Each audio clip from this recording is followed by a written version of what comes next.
ሽኮሪናታት ከመይ ውዕልኩም? ኣነ ሰላም እግዚአብሔር ይመስገን። ከመይኒኹም?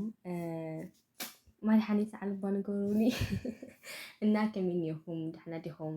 ክራማት ለሎ በብኸባቢኹም ከመይኒ ክራማት ሓጋይ ለሎ ታሃሊኹም ለለ ከመይኒኦ ህይወት ገለ መለክለኩም ይደሊ ማለት እዩ።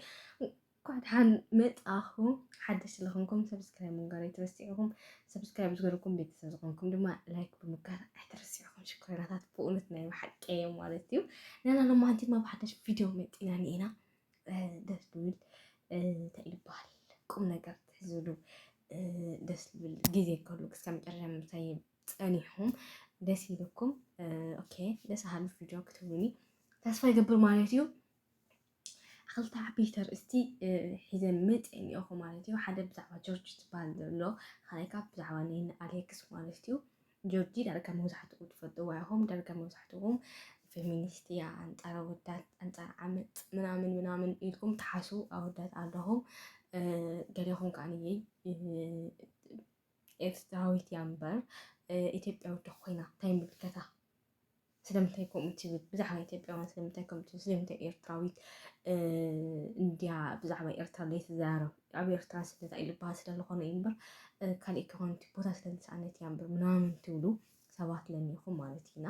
ኣነ እንታይ ይኽእለኩም ደለየ ኣብዚ ሕጂ ሰዓት ጆርጂ ትናገሩ ዘላ ብዛዕባ ዘውዲ እዩ፣ ብዛዕባ ሄቨን እዩ፣ ብዛዕባ ተን ካልኦት ደቂ ኣንስትዮ ዝተዓመፀ እዩ። ካብኡ ሕልፍ ኢሉ ከዓ ኣብ ዝሓለፈ ወዲ ተባዕታይ ብማይ ዝሁም ተጠጢቑ ነይሩ እና ብዛዕባ ንሱ ኩላና ኢና ድምፂ ኮይና ኩላትና ማለት እዩ ልብና ተሲሩ ናይ ባሓቂ ሓውና እዩ ፍንጫሕ መሰንገልና እዩ። ንስኹም እንድሕር ዳልየለኹም ኮይንኩም እዚ እዛ ኣብ ምድርስ ምስ መን ኮይና ኢና እሞ ክንመልኣ ምስ መን ኮይና ኢና እሞ ፍቕርስ ክንከውን ምስ መን ኮይና ኢና ክንነብር ምስ መን ኮይና ኢና ኸሲ ውላድ ክነምፅእ ምስ መን ኮይና ኢና ሲ ፍረ ብርክና ፍረ ማህፀና ንስኹም ፍረ ብርክኹም ንሕና ፍረ ማህፀና ከም ርእሲ ምስ መን ኮይና ኢና ክውሉ እና ኣብ ዝሓለፈ ሓውና ማይ ዝሁም ፈሲስዎ ነይሩ ዝሃመ ማይ ማለት እዩ። ብዛዕባኡ ብዙሕ ነገራት ተናገርና ኢና። ኣብ ዝሓለፈ ተውኡ ዝተቆረፀ ተረዲእኩሞ ንምንታይ ከም ተቆረፀ እና ብዛዕባኡ ኩላህና ሓዚና ማለት ትኽክል ኣይኮነን ጌጋ ይኮነ ዓመፅ እዩ፣ ስድነት እዩ። በቃ ሕማቅ ዝገበረ ሰብ ብሽሙ ጥራሕ ክፅዋዕ ኣለዎ ማለት እዩ እና ከምዚ እንድያ ትብሉ ሰባት ጌጋ ማለት እዩ። ሓደ ሰብ ይብደል ኣሎ ፍትሒ ክረክብ ኣለዎ። ዘውድሲ ክልተ ሰባት ቀቲሎማ እቶም ዝቀተልዋ ድማ ብነፃ ይፍትሑ ኣለዉ። ስለዚ ጌጋ ክፍትሑ የብሎምን ዋግኦም ክረክቡ ኣለዎም ክትበሃል ከለካ እሳኮ ከምዚያ ኢልካ ሽማሽም ምምፃእ ፅቡቅ ኣይኮነይ ማለት እዩ። ሓደ ካልኣይ እሳኮ ኤርትራዊት እያ ተኾነትከ ጓል ይኩነት እያ ኣብ ኤርትራ ዘለዋ ጓላት ኣሕዋትና ይኮና ድን ደቂ ኣንስትዮ ይኮና ድን ከማናት ይኮናን እየን በበይ እሞ ጊዜ ኢንተርኔት ተረኺቡ ተነኡኒእዋ ከምኡ ዓይነት ዓመፅ ከምኡ ዓይነት ናይ ስነ ልቦናዊ ማህሰይቲ ዝበፅሐን ደቂ ኣንስትዮ እንድሕር ሃልየን ወፂአን እሞ በበይ ሞ ተዘራረባ በበይ እሞ ስምዒተን ተዘውፃ በበይ እሞ ተንሰምዐን እሞ ክነብዓ ከለዋስ ምስአን ተንነብዕ በበይ እሞ ኮሉ ኤርትራዊት ትኹን ኣሜሪካዊት ትኹን ሱዳናዊት ትኹን ጀርመናዊት ትኹን ትግራዊት ትኹን ኣምሓሪት ትኹን ጓል እያ። በቃ ጓልሲ ጓል እያ። ጓል ዝኾነ ነገር ክበፅሓ ከሎ ይሕመና እዩ። በቃ ቃንዛ ኣሲ ናህና ቃንዛ እዩ። እንታይ ከም ዝስማዕ ንሕና ይስምዐና እዩ ይርድአና እዩ።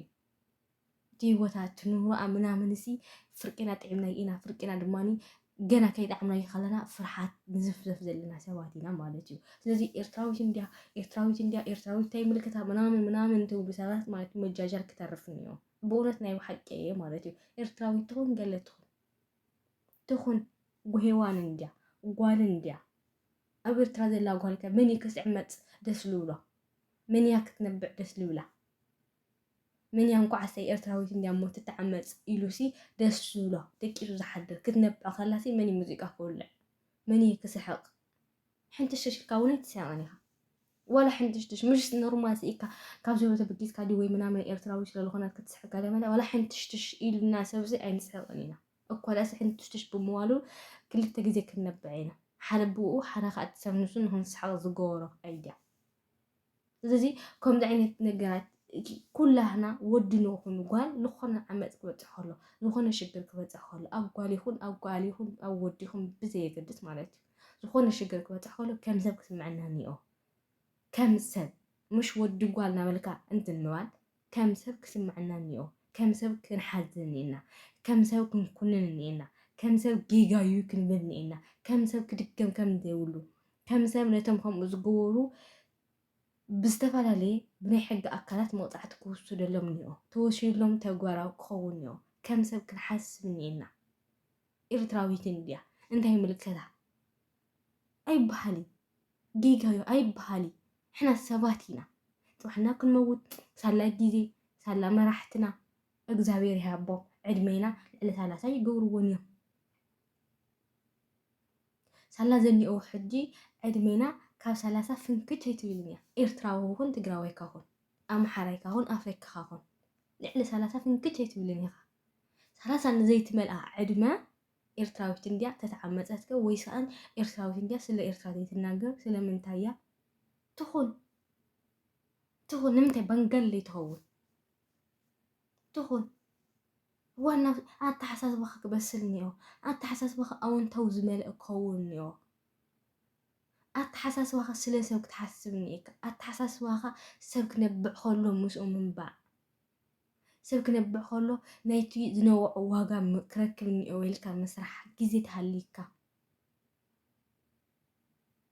كتنا قرولو كتحولو جيزي نحرد هليكا خلو أمو نسخة تناجر كموت سمنسو فتح زركب تخوينو إركاتا يسمعكاي دستا يسمعكاي حالتا يسمعكاي انكو عسي كان دي أقوركو أبزو خمس تبقو عيلة تبقو سريحي إلكا سلامة يسمعكاي قدك اسكالها روفتا يسمعكاي عصرت جيزي انتو أخدت دو محلفات إلكا دي محلا من الحشاكاس ولاش كم دعينة إركاتا دلو هذا إلي بهال سريحة سلامة ودك أسكدك أس أين بيزحشة أين تمراتي إنا هيخلوكم دليل كم سبكنا حسبني إنا أبزخون يخون نجار أو كينات كل لخون يخون سبخون ننطرحي للوه أبتقرأ يتولع خينات إرتراو قدني هموت أم حرا قدني هموت سلازي كم سب حاسبنا كلنا كلنا اللي قبلنا يتم يولع يتم أو إرتران نحن تولع ولا ننوع تمتز تولع عمو كلنا نطرحي للنا ولا إرتراوشت انتهي ملكتنا أي بهالي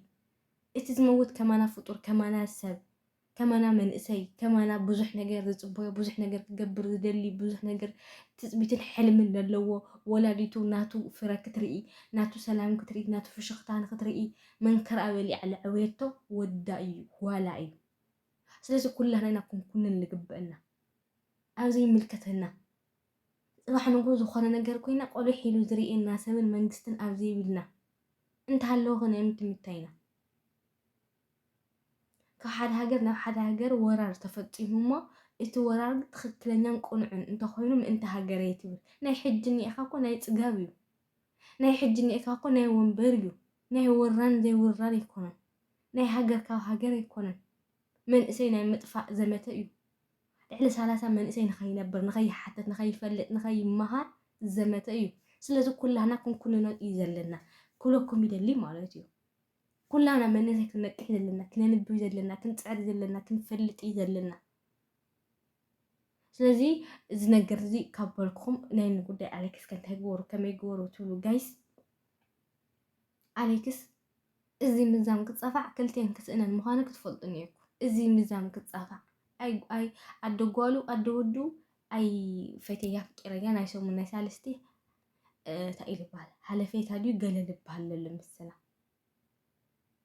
سلازي كم عينت نجارات لا ساعات كحز ألو إلا كنحسبني إنا كلكم يدلي لما أنتم بديتي أتمثلني يا سسنا ينعهم